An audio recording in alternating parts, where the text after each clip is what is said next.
দূরে সে পাশে বসে, পায়ে পায়ে কখনো চলে যায় দূর। এ জীবন উদযাপনের সুর, রেডিও রেডিও যাদবপুর, এগিয়ে চলার সুর, radio radio Jadavpur. 90.8 megahertz community radio, Jadavpur university. মুক্ত চিন্তার পথে ভিন্ন মননের খোঁজ, কমিউনিটি রেডিও যাদবপুর। আপনারা শুনছেন কমিউনিটি রেডিও যাদবপুর 90.8 মেগাহার্টজ। এই বেতার সম্প্রচারটি যাদবপুর বিশ্ববিদ্যালয়ের technical education quality improvement programme TEQIP-র অংশ। শুরু হচ্ছে আমাদের বিশেষ অনুষ্ঠান ম্যাটিক্স কৃষি পাঠশালা। এই অনুষ্ঠানে আমরা ভূমি সুরক্ষা এবং চাষবাসের নানান দিক নিয়ে আলোচনা করব। 90.8 কমিউনিটি রেডিও JU-তে এই বিশেষ অনুষ্ঠান শুনবেন সপ্তাহে 3 দিন। সঙ্গে থাকবেন কৃষক এবং কৃষি বিশেষজ্ঞরা। ভারত সরকারের রাসায়নিক ও সার মন্ত্রকের উদ্যোগে এবং ম্যাটিক্স ফার্টিলাইজার অ্যান্ড কেমিক্যালস লিমিটেডের সহায়তায় অনুষ্ঠানটি সম্প্রচার করা হচ্ছে। ভারতের যে সার কোম্পানিগুলি সবচেয়ে দ্রুত গতিতে বৃদ্ধি পাচ্ছে ম্যাটিক্স ফার্টিলাইজার্স অ্যান্ড কেমিক্যালস লিমিটেড তার মধ্যে অন্যতম। পশ্চিমবঙ্গের পানাগড়ে অবস্থিত তাদের কারখানায় বছরে 12.5 লক্ষ টনের ওপর ইউরিয়া সার উৎপাদন হয়। ভারত সরকারের গ্রিনফিল্ড প্রজেক্ট হিসেবে স্বীকৃত এই কারখানায় তৈরি হয় ডক্টর ফসল। ইতিমধ্যে যা পূর্ব ভারতের সর্বাধিক বিক্রিত ইউরিয়া সার হয়ে উঠেছে। কৃষি উন্নয়ন ও ভূমি সুরক্ষা, ক্ষুধা, অপুষ্টি ও দারিদ্র্য দূরীকরণ, গ্রামীণ এলাকা ও বস্তি উন্নয়ন, লিঙ্গ সাম্য, পরিবেশ, স্বাস্থ্য, শিক্ষা ইত্যাদি নানান বিষয়ের উপর জোর দেয় ম্যাটিক্সের CSR প্রকল্পগুলি। ম্যাটিক্স এক সবুজ ভবিষ্যতের অঙ্গীকার। শুরু করছি ম্যাটিক্স কৃষি পাঠশালার আজকের বিষয়। আজকের পর্বে আমরা আলোচনা করব মাটি পরীক্ষার জন্য নমুনা সংগ্রহ পদ্ধতি এবং কৃষকদের ভূমিকা। আর এই বিষয়ে আলোচনা করার জন্য আমাদের সঙ্গে স্টুডিওতে উপস্থিত আছেন নরেন্দ্রপুর রামকৃষ্ণ মিশনের কৃষি প্রশিক্ষণ কেন্দ্রের কৃষি অধ্যাপক ডক্টর সুভাষ আদক। আপনাকে স্বাগত জানাচ্ছি আমাদের এই অনুষ্ঠানে। নমস্কার। নমস্কার। আমাদের আজকের বিষয়ে আমরা রেখেছি যেটা যে মাটি পরীক্ষার জন্য নমুনা সংগ্রহ পদ্ধতি এবং এই ব্যাপারে কৃষকদের কি ভূমিকা। তো প্রথমেই আমরা একদম মূল জায়গাটা জানতে চাইব যে মাটি পরীক্ষা এই ব্যাপারটা কি। আমাদের কৃষিতে প্রয়োজনীয় প্রধান উপাদানের মধ্যে অন্যতম উপাদান হলো মাটি। এই মাটির বৈশিষ্ট্য অনুযায়ী চাষাবাদের পরিকল্পনা হয়ে থাকে। তার মাটির গুণাগুণ যারা অত্যন্ত গুরুত্বপূর্ণ, সেই অনুযায়ী আমরা চাষ পরিকল্পনা করি এবং কৃষিতে প্রয়োজনীয় সার, জৈব এবং রাসায়নিক সারের ব্যবহার আমরা নিয়ন্ত্রণ করি।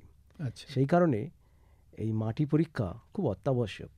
আচ্ছা, তো এই যে আমরা মাটি পরীক্ষা করার জন্য যে নমুনাটা সংগ্রহ করব, তো সেই মাটি মানে এটা তো মাটি থেকেই সংগ্রহ করব আর কি। অবশ্যই মাটি থেকেই সংগ্রহ করতে হবে। আচ্ছা, তো সেটা কিভাবে করব আর কি? এটা মাটিতে সংগ্রহ করতে গেলে বিশেষ অভিজ্ঞতা সম্পন্ন ব্যক্তিত্ব বা যারা মাটি সংগ্রহ করার প্রশিক্ষণ নিয়েছেন তারা এটাতে দক্ষ, যারা মাটিতে থেকে নমুনা সংগ্রহ করতে পারেন। কৃষকের জমি থেকে মাটি সংগ্রহ করা সম্ভব। এই যে বলছেন যে যারা বা দক্ষ যারা, মানে কারা সংগ্রহ করবেন? এরা এক ধরনের যারা কৃষি বিষয়ক পড়াশোনা করেছেন তারা দক্ষ রয়েছেন। তাছাড়া আমরা কৃষক যারা রয়েছেন তাদেরকেও আমরা এই বিষয় প্রশিক্ষণ দিয়ে তাদের মাটির নমুনা সংগ্রহ করার পদ্ধতিও আমরা শিখিয়ে দিতে পারি, যাতে কৃষক নিজেরাই এই মাটি সংগ্রহ করতে পারে নিজের জমির। মানে আপনারা কি প্রশিক্ষণ দিয়ে দেখেছেন যে কৃষকরা পারছেন? হ্যাঁ, আমরা দেখেছি কৃষকরা নিজেরাই পারে। আচ্ছা, তাহলে যারা এ বিষয়ে পড়াশোনা করেছেন বা বিশেষজ্ঞ বা অভিজ্ঞতা সম্পন্ন প্রশিক্ষণপ্রাপ্ত তারা সংগ্রহ করতে পারবেন, আর আপনারা যে সমস্ত কৃষকদেরকে প্রশিক্ষণ দিয়েছেন তারা সংগ্রহ করতে পারবেন এই মাটির নমুনা। তো কৃষক বন্ধুরা কি নিজেরাই নমুনা সংগ্রহ করতে পারবেন? আপনি তো বললেন যে প্রশিক্ষণ ছাড়াই কি করতে পারবেন?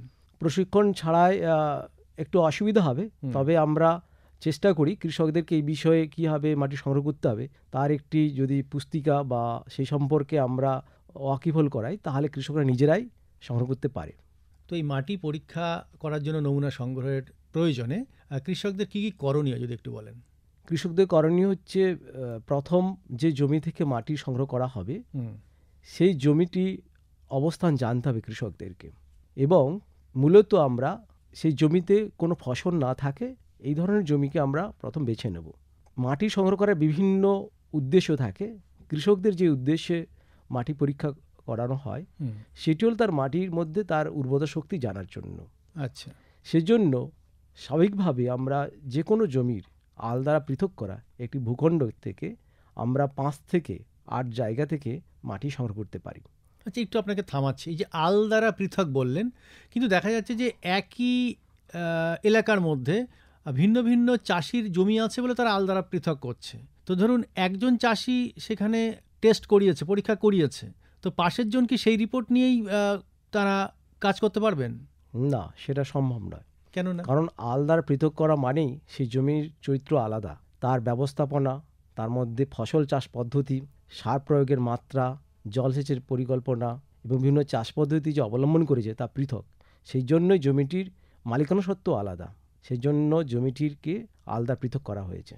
আচ্ছা, প্রত্যেকটা পৃথক আল দ্বারা করা জমিখণ্ড দেখে প্রতিটি নমুনা আসবে, পৃথক পৃথক নমুনা আসবে। আচ্ছা আচ্ছা, তাহলে যেটা বলছিলেন যে কৃষক বন্ধুদের কি করণীয় আছে এই নমুনা সংগ্রহের ক্ষেত্রে? একটি জমিতে এলোমেলোভাবে 5 থেকে 8 জায়গায় থেকে মাটিটা সংগ্রহ করতে হবে।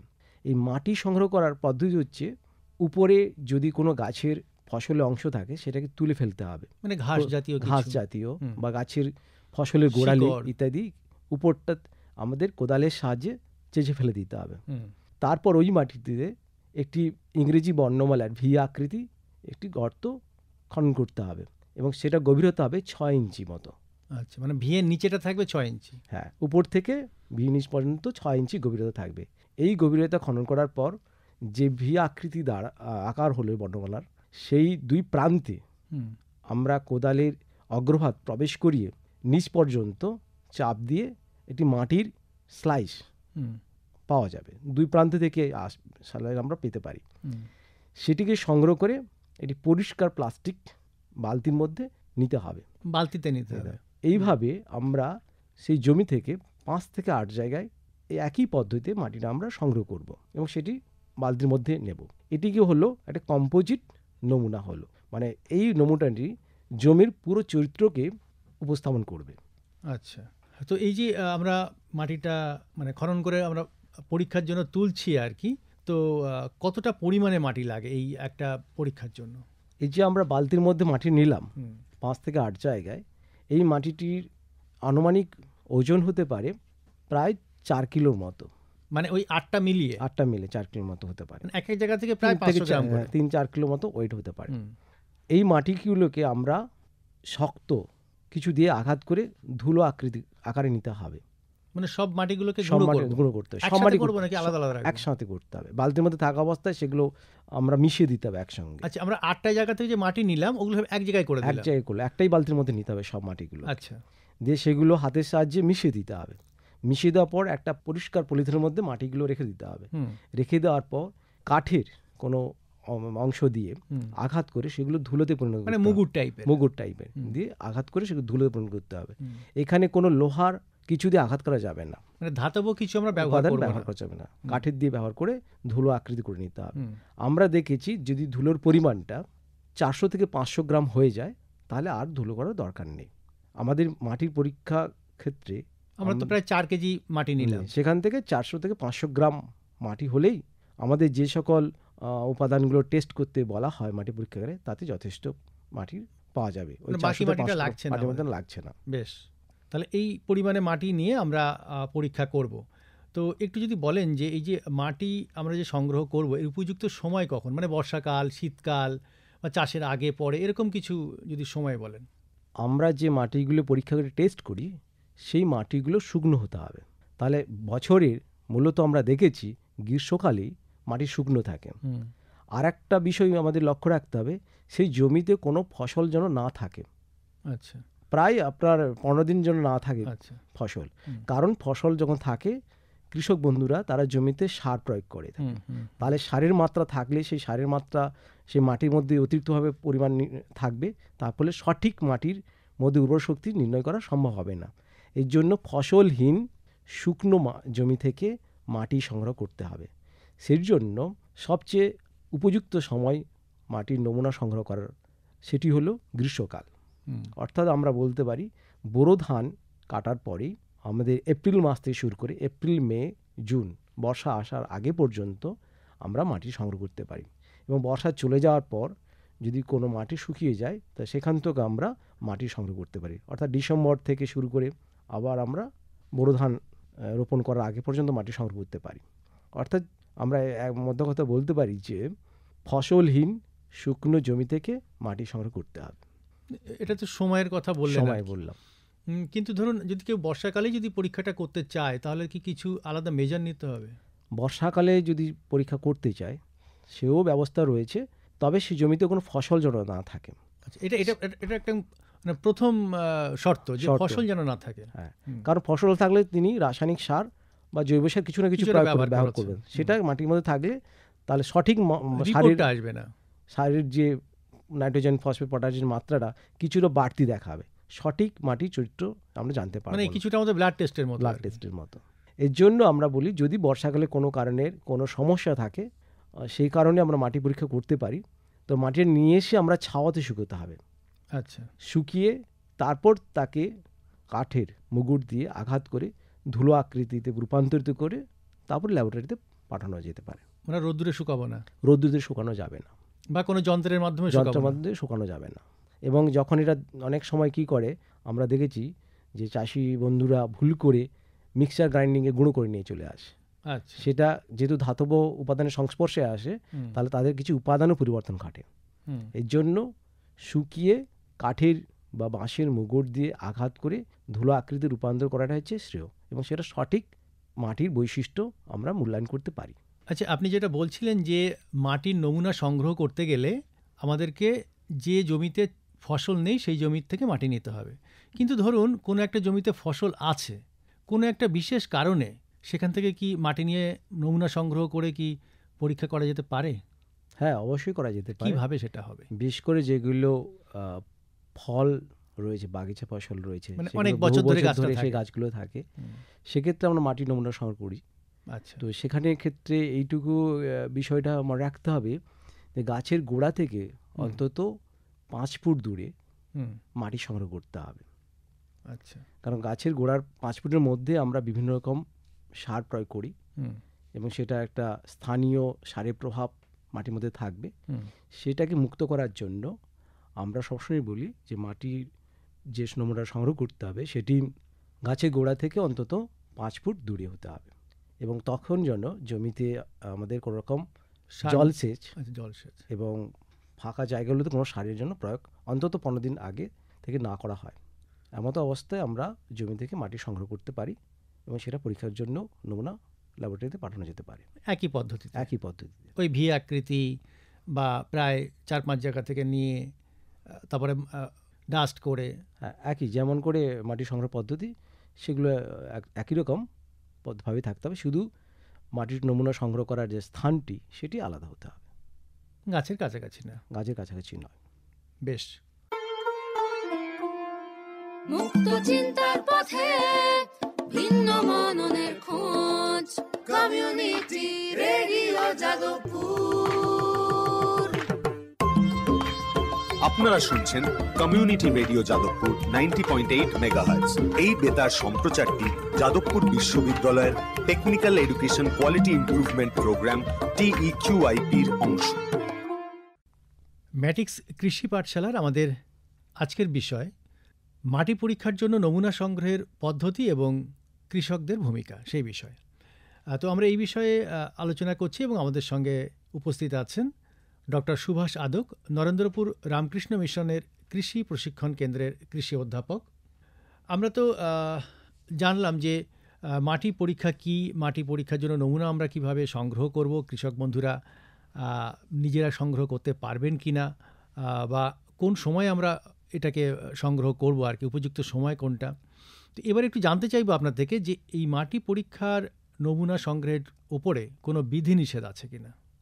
অবশ্যই আছে, বিধিনিষেধ তো থাকবেই।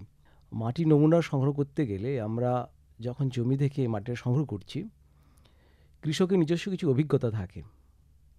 সেই জমিতে কোথাও কোনো ফসলের সমস্যা থাকে, সেই সমস্যাজনিত স্থান থেকে কোনোভাবে মাটি সংগ্রহ করা যাবে না। সমস্যা বলতে? কোথাও রোগাক্রান্ত গাছ বেশি থাকে, বা কোথাও গাছের বৃদ্ধি খুব বেশি হয় স্বাভাবিকের থেকে, বা কোথাও জল জমে থাকে নিচু, এমন জমি থেকে মাটি সংগ্রহ করা উচিত নয়, কারণ ওই নমুনাটি পুরো জমির চরিত্রকে নির্দেশ করে না। আচ্ছা, এর জন্য কিছু সমস্যাযুক্ত স্থান থেকে আমরা মাটি নমুনা সংগ্রহ করতে নিষেধ করি। এটি একটি প্রথম বিধিনিষেধ। দ্বিতীয় হচ্ছে, কোথাও যদি জৈব পদার্থের স্তূপ থাকে হুম, বা ছাই স্তূপ থাকে, সেখান থেকে মাটি আমরা সংগ্রহ করতে বারণ করি, কারণ সেখানে জৈব পদার্থের পরিমাণ পরীক্ষা করে দেখা গেছে অনেক বেশি মাটির স্বাভাবিক জৈব পদার্থের পরিমাণের থেকে, এবং সেই মাটির পরীক্ষাটি সমস্ত জমিকে নমুনা হিসেবে আমরা চিহ্নিত করতে পারি না। এটি দ্বিতীয় একটি বিধিনিষেধ। অপর একটি বিধিনিষেধ হচ্ছে, জমির আল থেকে অন্তত 3 ফুট দূর থেকে মাটি নমুনা সংগ্রহ করতে হবে। হুম, এর কারণ হচ্ছে, মাটির যে আল রয়েছে সেই আল মধ্যে রাসায়নিক সার ইত্যাদির ব্যবহার কম হয়ে থাকে, এবং সেটির যত্নও মূল জমি থেকে আলাদা হয়, এবং আলের প্রভাব একটি থাকে, কারণ আলের মধ্যে অনেক আগাছা থাকে, তাদের প্রভাব ওই 3 ফুট জমির মধ্যে সেটা হয়ে থাকে। সেই কারণেই ওই স্থান থেকে, অর্থাৎ আল থেকে 3 ফুটের মধ্যে কোনো মাটির নমুনা আমরা সংগ্রহ করতে পারবো না।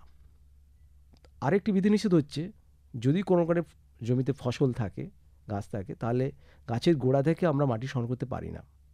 আর একটা কারণ হচ্ছে, আমরা জমিতে কোনো কারণে যে রাসায়নিক সার প্রয়োগ করে থাকি, অন্তত তার 15 দিন আগে যদি রাসায়নিক সার প্রয়োগ করে থাকি, তাহলে আমরা সেই জমি থেকে মাটি সংগ্রহ করতে পারি না।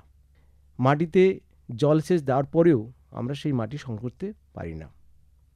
এই কতগুলো মূলত বিধিনিষেধ রয়েছে, সেখান থেকে আমরা মাটি সংগ্রহ করতে পারি না। মানে এই বিধিনিষেধগুলোই আমাদেরকে মেনে চলতে হবে আর কি, অবশ্যই। মাটির নমুনা সংগ্রহ করার জন্য।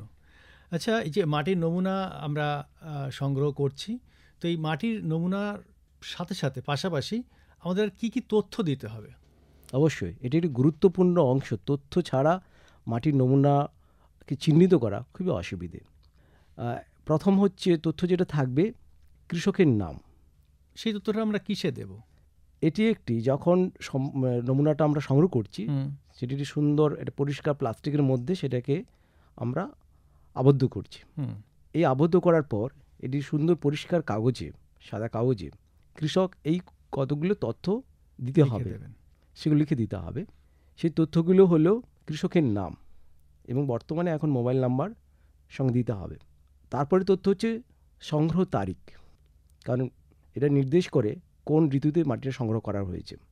এরপরে তথ্য হচ্ছে জমিটির অবস্থান, যাকে বলে দাগ নাম্বার, মৌজা নাম, জেএল নাম্বার, মানে জমিটির বিবরণ, অবস্থানের বিবরণ সঙ্গে দিতে হবে।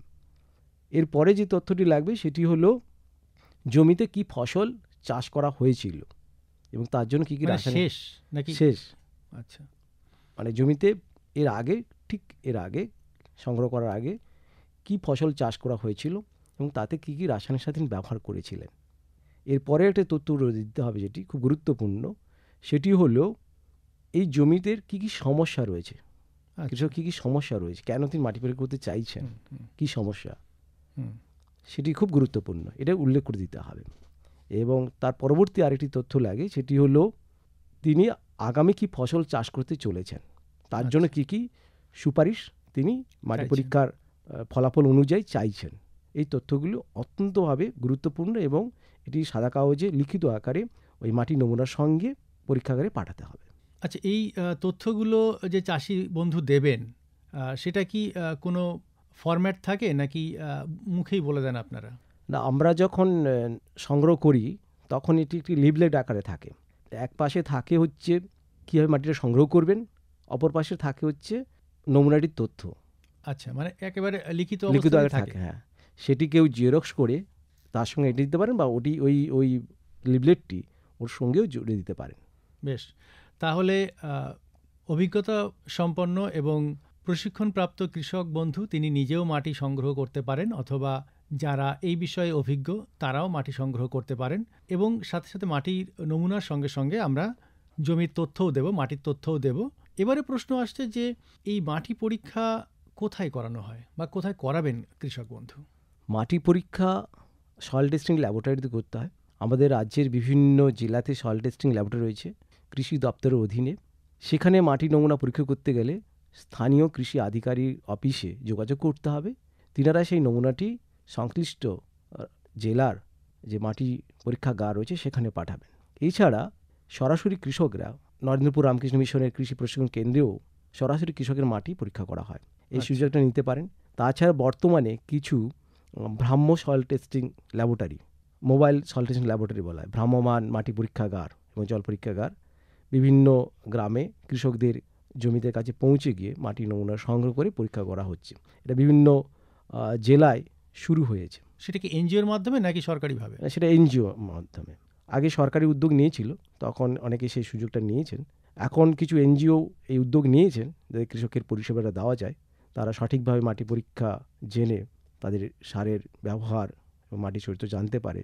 দ্রুত যত জানতে পারবে তাদের চাষের ব্যয়ও অনেক কম হবে, মাটির স্বাস্থ্য ভালো থাকবে। এই যে ভ্রাম্যমান সয়েল টেস্টিং পদ্ধতি যেটা বলছেন আর কি, সেখানে ধরুন মাটির নমুনা দেওয়া হলো, কিন্তু তার যে পরীক্ষা রিপোর্ট সেটা কিভাবে সংগ্রহ করা যাবে? এটা হচ্ছে ওই মাটি পরীক্ষা দেওয়ার যখন টেস্ট হচ্ছে সেই দিনই ওরা প্রিন্টেড ফর্মে ওরা মাটির নমুনা পেয়ে যাবেন। আচ্ছা, মানে দিনে দিনেই পেয়ে যাবেন? দিনে দিনেই পেয়ে যান। আচ্ছা, তো এগুলো তো আপনি যেটা বললেন যে সরকারি পদ্ধতিতেই করা হচ্ছে বা আপনাদের বিশ্ববিদ্যালয়ে করা হচ্ছে, তো এছাড়া বেসরকারিভাবে কি কোথাও করানো হয়? বেসরকারি কিছু এনজিও করে থাকে, স্থানীয় এনজিওরা করে থাকে।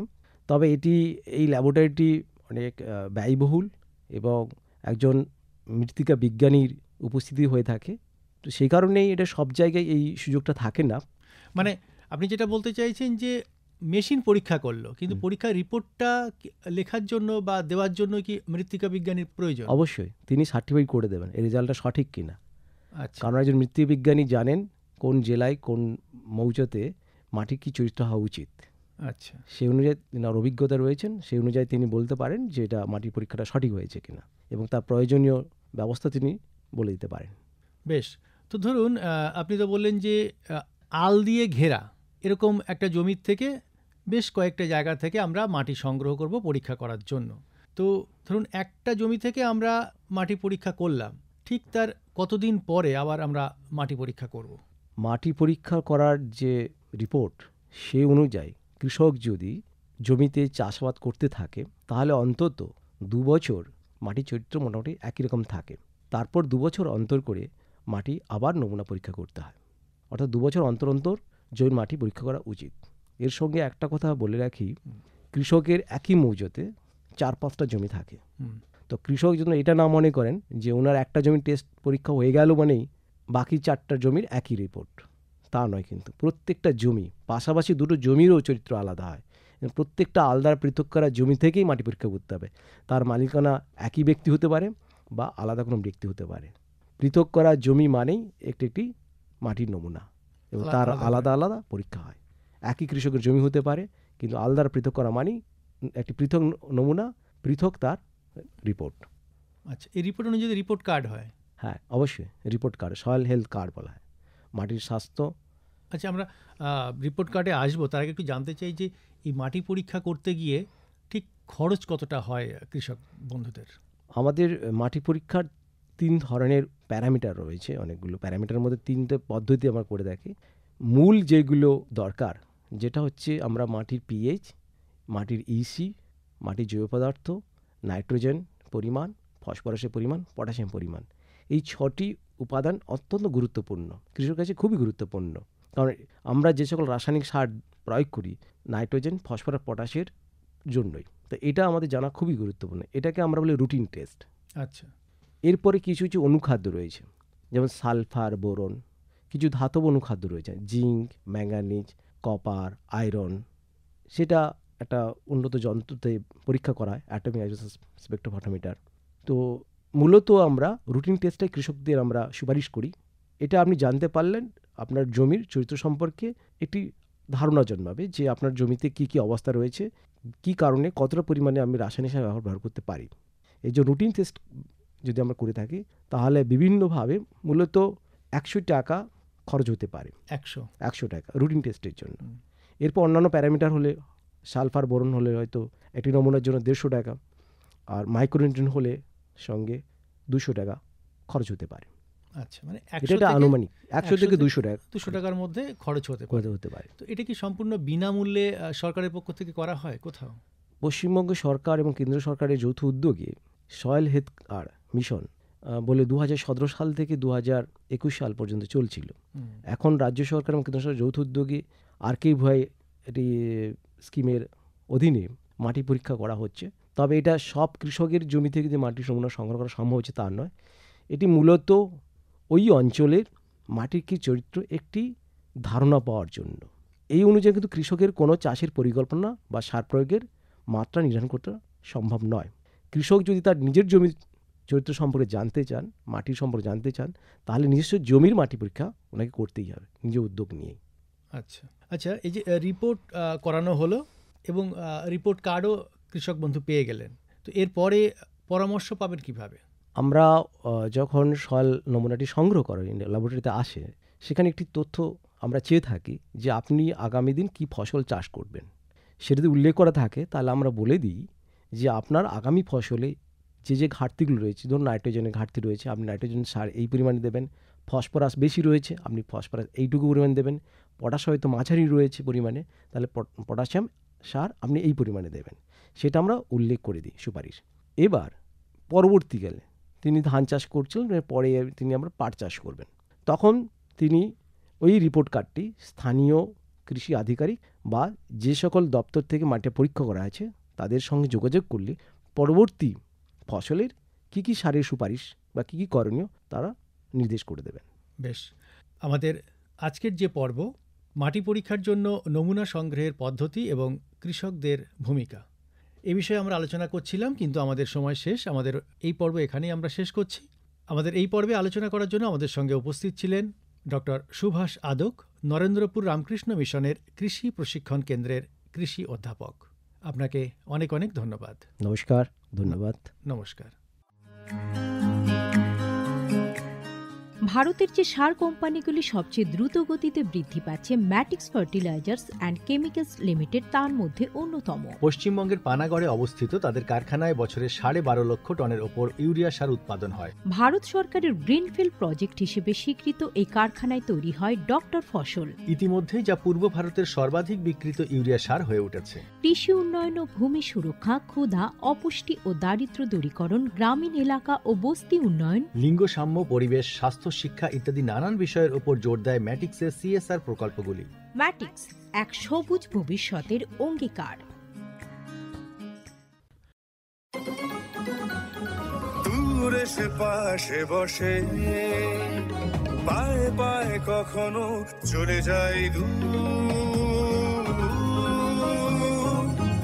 এ জীবন উদযাপনের সুর, রেডিও রেডিও জাদু, এগিয়ে চলার সুর, রেডিও রেডিও জাদু। 90.8 MHz Community Radio, Jadavpur University.